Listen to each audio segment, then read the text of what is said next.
sa'yo. Tapos sasabihin mo, hindi mo kaya saktan si Camila. Pinuntahan ni Ian si Patrick bago pa dumating si Iris, kung saan giniit ni Patrick na nag-aalala siya na si Lily na BFF ni Iris ay trinidor siya. Tinanong ni Ian kung isusumbong niya si Lily na papaano kung mangyari din sa kanya yung nangyari kay Aster, na agad namang nangatwiran si Patrick na wala na silang magagawa kay Aster pero umalma si Ian. Agad namang pinaalala ni Ian na alam nilang pareho na guilty si Vito at responsible sila sa nangyari kay Aster.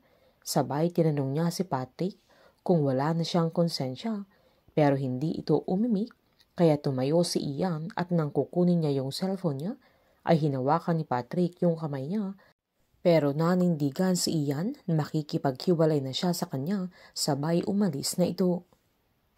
Tinawagan naman ni Lily si Jasmine para kumustahin si Camila, sabay hiniling niyang i-text ni Jasmine kung ano ang address nila dahil madami silang dapat pag-usapan, kaya nakapag-desisyon siyang pupuntahan niya sila na agad namang binigay ni Jasmine.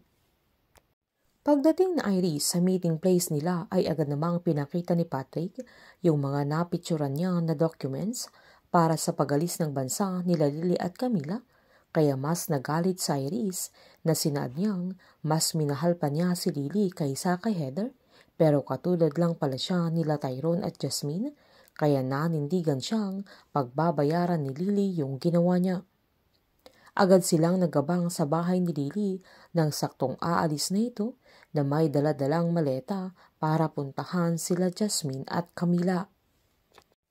Pinaghanda ni Jasmine ng scrambled egg si Camila, pero giniit ng bata na sunny side up ang gusto niya, kaya agad namang sinabihan ni Tyrone na pareho sila ng gusto, kaya sinabihan sila ni Jasmine na ipagluluto niya sila, sabay binigyan niya ng cupcake na may mani, at hindi alam ni Jasmine na allergy si Camila, kung saan napadami ang kain niya habang naghihintay sa niluluto ni Jasmine.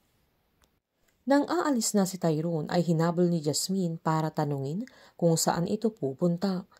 Sinabihan ni Tyrone na maghahanap siya ng paraan para mahanap niya kung saan tinatago nila Iris yung mga armas nila. Agad namang tinanong ni Jasmine kung galit siya, sabay humingi ng pasensya dahil sa pagsumbat niya kay Tyrone, nang paalalahanan niyang hindi niya dapat binigay kay Lily yung address nila, lalo't mahirap magtiwala sa ibang tao at mag-best friend sila Lily at Iris. Agad namang sinabihan ni Tyrone na naiintindihan niya si Jasmine at hindi siya galit, sabay umalis na ito.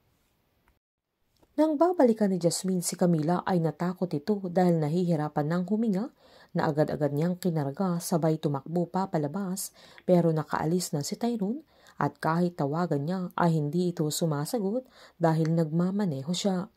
Si Lily ang makokontak ni Jasmine kung saan dadalhin nila sa ospital si Camila at masusundan sila ni Iris at Patrick na magagawang saktan ni Iris si Lily, pero mas magiging palaban na si Lily at handa niyang ibuwis ang buhay niya para kay Camila.